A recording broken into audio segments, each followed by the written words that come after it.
In our world of interior design, do clients feel it when we collaborate over compete? Technology, how has it changed and impacted what we do? Should you be worried or should you jump on that AI bandwagon?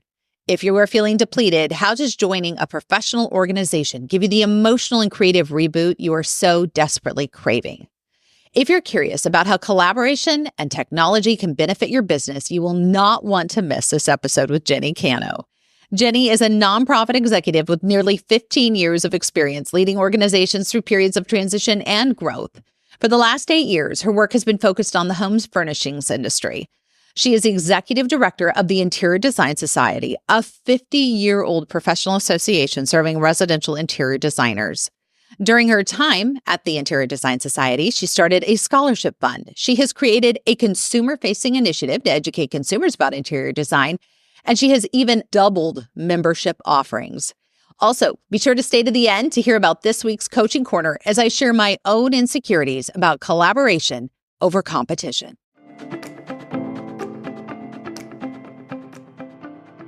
Do you love interior design but can't make the business side work? You've come to the right place. Welcome to Success by Design, mastering the business of interior design. Whether you want to elevate in your current interior design firm, start your own firm, or move the needle when it comes to your existing firm's trajectory, this is your masterclass, and I'm your host, Katie Erickson. Learn from my mistakes as I built a coast-to-coast, multi-million-dollar interior design firm. I share nearly 20 years of serving as a university professor of undergraduate and graduate business courses with you. And best of all, I bring in experts in all things business and interior design. Class starts now. Hey, Jenny, welcome to the show. Hey, Katie. Thank you so much for having me. We're so excited to have you here to talk all things collaboration, burnout, education. These are things that come up a lot for designers, I think, especially when you're operating in a silo. And so to be a part of a larger community like IDS, which you've been the executive director, is it 8 years? We were just saying before we came on, right? That's correct. 8 years. I don't know how you heard all of us crazy people. I was just telling Jenny, I'm like, I would never want your job in a million years. I don't know how you do it, but we're so impressed that you do. Thank you. Keep it moving forward in such a positive way. But over those 8 years, you've probably seen a lot of changes as far as continuing ed and collaboration, because I feel like our industry historically has been very siloed, but now we're seeing collaboration over competition. And I keep hearing it. I keep saying it. We need it as an industry. Can you speak into that space?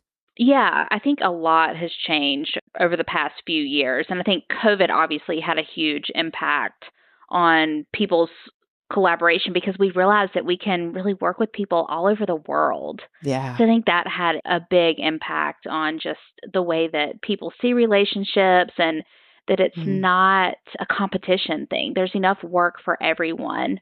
So I would say there's definitely been a shift in just that mindset that you can have friends that are in the same industry and do the same thing as you, and you can share that information and it'll help everyone.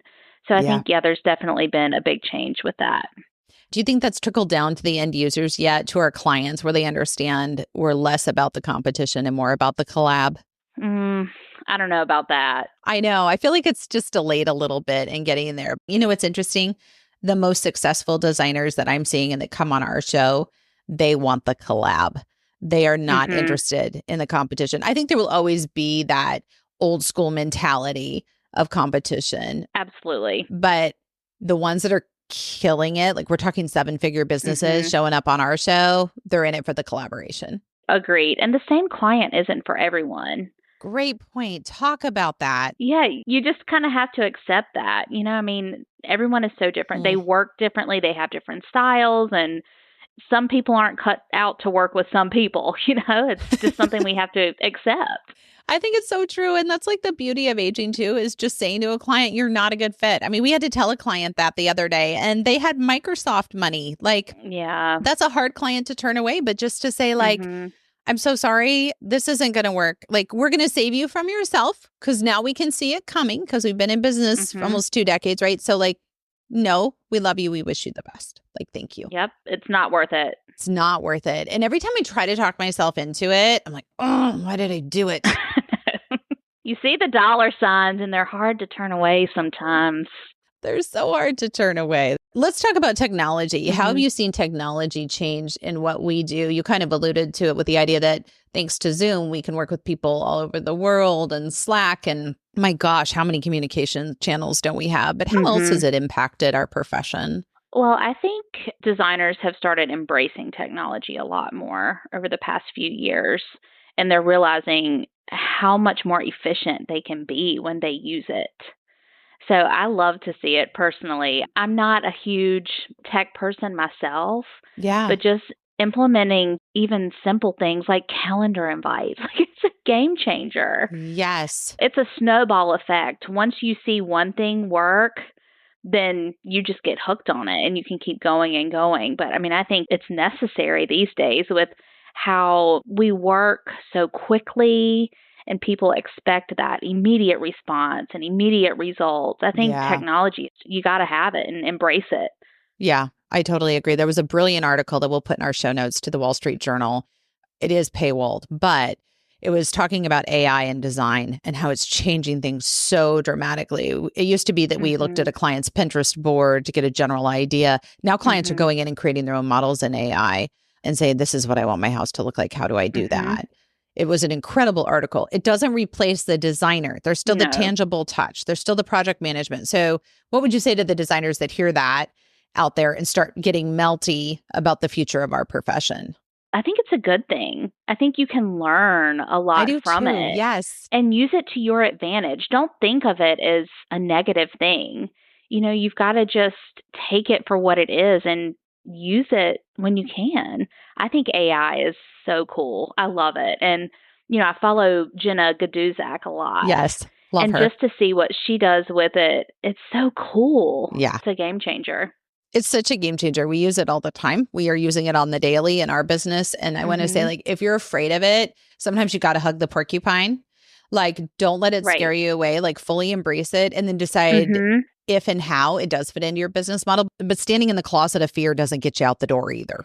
Right. And use it as a starting point. That's what I do. Like specifically with things like Chat GPT. Yep. It's another brain to use, you know, just Totally. use it as a starting point. You know, it's so funny you should say that because I was witness to a car accident about 3 months ago, and it was not a good accident. The woman who was driving too fast was pregnant. It was like this whole entire thing. They needed a witness statement. And I'm like, I just literally did a brain dump into Chat GPT and said, create a letter based on these facts. And it was so good, Jenny. It was so amazing because I could have spent 2 or 3 hours typing up that letter that was going to be used in a court case. But I put it in Chat GPT, fact checked it. It's an 80-20. I feel like 80% of it gets you there 80% of the way, right? And then Agreed. I spent about 15 minutes editing it and it was done and it was good. And the woman thanked me so profusely. And I was like, sister, thank you for your thank you. But I don't want you to think I slaved away over this either. I have other things to do with my time.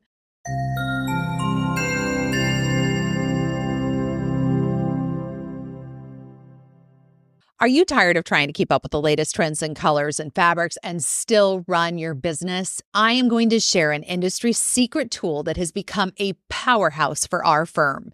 Meet the Nel Colore Color Book. This color and texture forecast resource was developed by an incredible Italian designer, Nello Morelli, who is a worldwide influencer in all these areas and even more.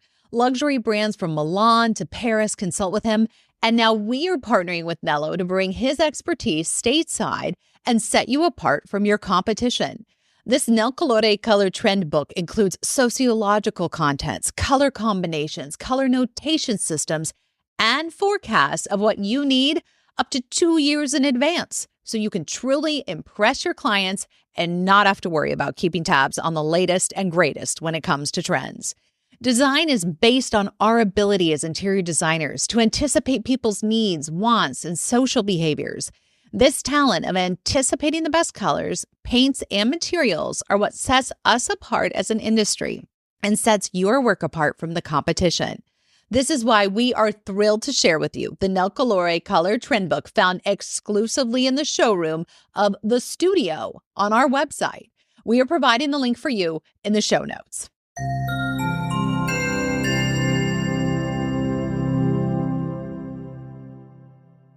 What other tools are you seeing besides AI that you feel like are really changing the landscape for us. One thing that I've noticed over the past few years is people really embracing project management software. Yes. They don't have all of these different tools that they're using. They're putting it in one place. We have some partnerships with some of those software companies. The CEO of My Doma Studio is on our board of directors, and Yep. just how simple it can make your work from a business standpoint. It's really cool to see people using that because it's saving them a lot of time. A lot of time. And I think what's always interesting in the forums that I notice is everyone is like, I want one software that does everything. And I'm like, hard to do. Like, Yeah. love that there's these softwares out here. And you're right, they're good and they're getting better. And it's so cool to see.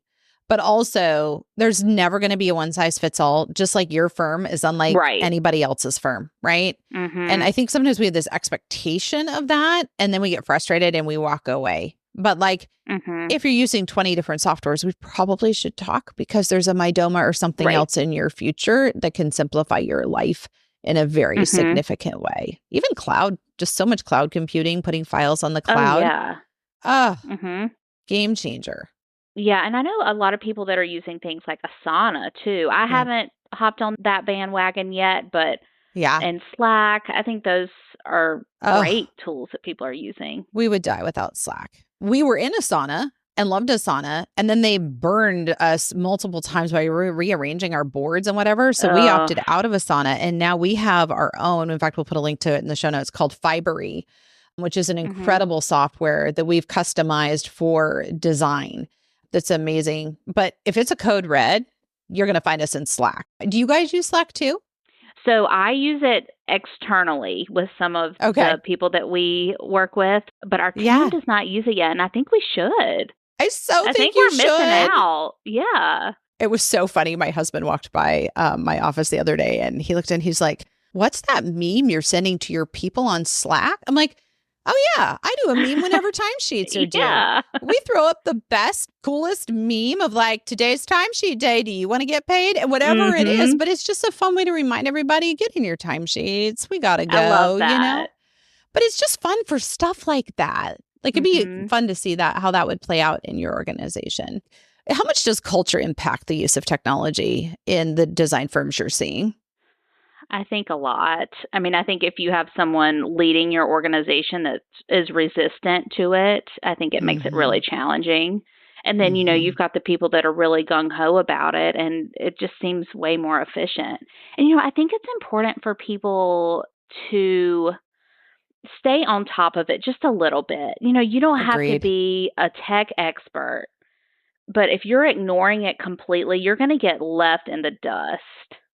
And that's, I think, a lot of what we see is people that just completely think it's unnecessary, and it's not. Not only is it unnecessary, but it's going to eventually play out to your clients and your revenue generation, because your clients are going to expect things to happen faster because they have experience with technology. They think things can move faster. It won't happen right away. But eventually, when you don't have all those processes in place that are being run by the software that's working behind the scenes, so you can spend more time on design and even using AI design tools, like when you see some of the power of some of these AI design tools, it's like you should be harnessing that power because it will save you time. It gets your clients a result quicker, less expensive, and then you can take on more clients, which I think is still a win instead of a threat, right? How do you get over that fear? I mean, because I think there is a big portion of the industry that is afraid of technology. What would you say to those people that are like, yeah, I hear you, Jenny, but... I think you just have to kind of put your big girl pants on and do it. I mean, love that. It's 2024. Preach. And if you're working with people, that are millennials, for example, they've been on technology their whole lives. Yep. You have to do it. You have to do it. And find a place that you feel comfortable doing it. So whether it's joining a Facebook group about whatever it is that you're interested in, or just even a designer group and saying, hey, join IDS and then go collaborate with these people and see what they're using in their firms. I would think that's a nice entry point, or as I like to call it, an easy on-ramp. If you're like, I don't know where to go with technology, what should I do? Come to IDS. We'll walk you through it. Right. Start slow. Yep. You don't have to know it all day one. There's so much to learn, and it's always changing. You just got to have a pulse on it. That's a great way to put it. What sort of tools does IDS offer for someone in that space? Besides just the collaboration and Yeah. having connections with people all over really the world now, we provide a lot of educational tools just to expose people to new ideas and new resources. I mean, we have our local chapters that are spread throughout the US. We have 22 and That's growing. awesome. And then we also have our virtual chapter where we do webinars twice a month at least. I know you're going to do one for us coming up soon. So I'm so excited about it's that. an hour out of your day. You know, Yeah. if you can just learn one little piece of information to incorporate into your business, it's Yeah. worth it. So, I mean, I think the educational component to the organization is really great. And, you know, it's design topics, it's business topics, technology, social media, marketing, whatever you want. That's what we provide for our membership. I've been blown away because the breadth and depth is really fabulous. There's some nitty gritty areas of design that you get into, all the Mhm. way down to the techie portion of it. I'm thinking of the gentleman who was on not that long ago, and he had that really cool software. There's all sorts of different people that show up in this Mhm. space. And sometimes we just need, I feel like as a designer, I just need someone to pull me away from my machine because I'm knee deep in a project or a management issue Mhm. or something. And I'm just like, oh, yeah, we create pretty spaces, don't we? Huh, that's interesting. Like, show me more about that, Jenny. And I love that you have virtual chapters. The virtual chapter has been incredible. Yeah, it's been a good tool for us. And, you know, we've been doing that actually before COVID. You know, it's something That's that people great. have really embraced. And if you can't come to it when it's live, the recordings are there for all of our members. So we've got this huge bank of resources. If you want to watch it at 2 a.m., you can. They just live on our website, which is great. If there's any other like insomniacs out there, come join me. We can watch the videos. I have learned a lot about you designers. We're a special breed, Jenny. Yeah. A lot of y'all are night owls. Yeah. You know, it's really interesting. We always laugh when it's time for our Designer of the Year award submissions to come in because it's like 2 and 3 a.m. when it closes at 5 a.m. It's really funny to see all of them rolling in at the last minute. Yeah, that's true. No, our team will do that. I've gotten too old for that. I go to sleep, but then I wake up at 2 a.m. and think of all the things and then have to clock Mhm. my 2 to 3 power hour, as I lovingly call it. Yep. I get those sometimes. It's so real. Yeah. Yeah. It's funny how the creative brain works and what triggers it and when it triggers it. And Mhm. sometimes I'm just like, heaven help, just please stop already. I just went and Mhm. saw Inside Out 2 with my kids this last weekend. It was great. And they're like, I think we finally have Riley, who's the main character, and all her little emotions are talking in her head. And they're all like, I think we finally have her to sleep. I think we finally have her to sleep. And sometimes I think as designers, all our little creative feelings and thoughts, it takes a minute to get there for sure. Mhm. Speaking of feelings and thoughts, what do you say to the designers that are saying, Jenny, I'm just so burnt out? I am burnt out and I am fried. What is the value of joining an organization like Mhm. IDS when I really don't feel like I have anything to contribute? At this point, I need my cup filled up. I think when you join some sort of professional organization, it can inspire you and recharge you. Just being around like minded people, they're like minded, but they are doing things in a different way. They're working with different clients. I think it can just really give you the energy that you need to Mm. sustain and just constantly getting, you know, feedback from other people or recommendations. It's just good to have other people around that you can bounce ideas off of. And I think that really helps a lot of people with burnout. I so agree. Like creativity does not happen in isolation. It just doesn't. It may for a short spurt, but it's not sustainable. Mhm. And I think for us, you know, we've started doing the educational travel trips. Oh, fill me in. We typically do one that's international per year. So we've done Paris, Venice, we did Morocco in February, just Nice. to give you guys a way to explore the world really with people that are like you and in the same business. And it's design focused. So, you know, we're going to tile factories and upholstery shops in Wow. Europe and Africa. And it's really just a way to recharge. So I think that helps too. That's huge. That's unbelievably huge. Well, especially Morocco. Talk about sensory overload. I know. I didn't get to go on that trip, unfortunately. I'm kicking myself for it, but yeah, that's a great place. Well, neither did I. Can we just reschedule it? Can we do I know. round We need to do two? another one. Yes. I'm reading this really great book right now called Aesthetic Intelligence, and we'll put that in the show notes too. It's just talking about how everything we experience through design comes in through those five senses. And I can't think of a better place than like a Morocco or a Paris where you get to absorb literally sight, touch, taste. I mean, like all of it. I mean, what an experience that is to recharge every part of who you are. Can you say where we're going next year? We don't know yet. I think it might be Italy focused, but not sure. Oh, you have to go see our friend Nello, who chooses all the fabrics and colors for Versace. Ooh, okay. Oh, we're going to have to talk about that because that would be incredible. That would be really cool. Yeah. He lives on one of the lakes. He's an incredible man and has chosen for 20 years. In fact, we have his color guide, the one that projects 2 years into the future. We're his American distributor for that guide. It's on our website. But, oh, that would be a fun connection. Yeah, we need to talk about that. We have to talk about that because he was showing me the fabrics that he's choosing 2 years out about a month ago for Versace. And let me just tell you, they will blow you away. Cool. What have you seen in the designers who attend or go on a trip like that or get involved even in their local chapter or even the virtual chapter? What do you notice in those designers? Because you've had a front seat row to that for a few years now. I think they have a lot more creative freedom. I think Mm. they're willing to expand the horizons when it comes to their design projects, which is really cool. I see a lot of them actually that are taking advantage of those opportunities win more awards, which is really interesting. Yeah, they've got a whole new set of tools in their toolkit. Yes, not only just with the design aspect, but also with how to run their businesses. They do so much. It's not just the design part. You know, you've got to be efficient in your operations. So I think they're learning ways to do that better, which is giving them more creative freedom. I love every part of that. Jenny, such a good conversation. What are we missing when it comes to the idea of technology, collaboration, and finding other like-minded people doing what you're doing and not feeling competitive about it?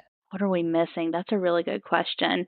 I think what you were saying earlier, you've got to get the idea out of your head that it's a competitor, and you have to understand that there's enough work and enough clients for everyone, and that not everyone wants the same designer, and that not everyone wants the same client. Well said. As our dear friend Michelle Lynn always says, there's enough ugly houses for everybody. Yes. So right? true. I just love that statement because I'm like, it just puts it all in perspective. There's enough ugly houses for everybody. Oh, Jenny, such a good conversation. Thank you so much for your time. Really appreciate it. Sure. I'm glad I could be here. We're glad to have you. Okay, so let's have a totally honest moment in this coaching corner. Long story short, it is very easy to be very afraid of collaboration over competition. It sounds really good, right? Until we see a competitor in an event or they want an account that we had tried to go after. The reality is it can be scary. But here's the thing that it has taken me almost 20 years to learn, decades in the industry, right? And also hitting a beautiful period in my life called middle age. You have to let it go. There's a reason why that client ended up with another designer. And maybe that's going to be its own special set of challenges that you didn't want and you knew you didn't have time for. And intuitively, that client knew to go to the other designer. You never know how all these things work, right? But what I have found are there an inordinate amount of lovely human beings in our industry that are willing to help you. Whether you were just starting out and trying to figure out, how do I even find out if I have an EIN or how do I get one? Or should I be an LLC or should I be a corporation? Or I just don't know. Find somebody you know and trust. Heck, come find me on LinkedIn. I'd love to chat with you. And let's figure out how we can start collaborating together because I will tell you, my business has gone faster, farther, and been better because of the incredible human beings I've had the courage to reach out to who never shunned, but always welcomed. It has been a lovely, lovely adventure, and I want you to be able to have it too. And that's the closing bell. I hope you've gathered valuable insight from our conversation today, equipping you to thrive in your interior design business. Don't forget to hit that follow button to never miss an episode. And if you have burning questions or specific topics you're curious about, explore our episode library, or better yet, book a strategy session directly with me at colorworks.coach. Until next time, see you in the studio. It's our virtual community, and the link is below.